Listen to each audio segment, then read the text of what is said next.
السلام علیکم ورحمت الله وبرکاتو. محترم ورور ته پوښتنه کړې ده چې پل صراط شته دی او که نشته، او یو سړي درته ویلي دي چې په عربۍ کې خو پل ټکی نشته، دا به څنګه چل کېږي؟ محترمه، د قرآن او د احادیثو د مجموعې نه دا ثابته ده چې نشته د هیڅ یو تن الا واردها مګر هغه په دې دوزخ باندې تېرېدونکی دی. دغه شانتې حدیث شریف کې هم راغلی دي، ګڼو احادیثو مجموعه ده چې هر انسان به د جهنم د پاسه تیریږي، څوک په قلاره تیریږي او څوک په سختۍ تیریږي، څوک په میانځ کې غورځېږي.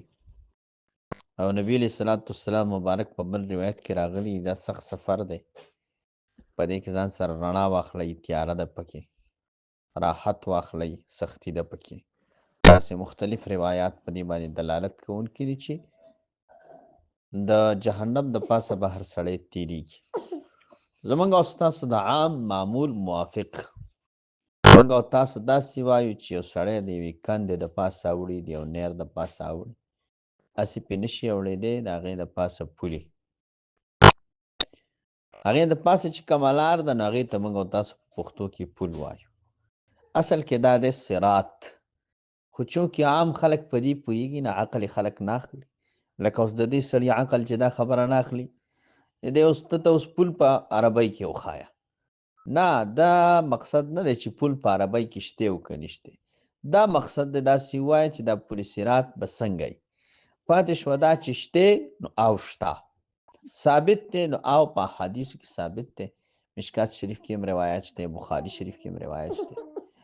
د معتزله او د دهریانو رایې دا ده چې صراط نشته.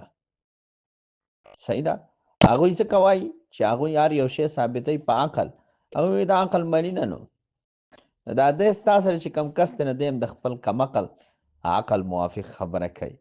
عربۍ کې د پول لفظ ګوري، ورته وایي چې د الله بنده که ایمان دې پې و خو الله پاک په درته راحت درکړي، او که ایمان دې پې نه و بیا به هلته پته ولګي چې شته او که نشته. ښه، خو پل صراط حق دی او ثابت دی. ښه.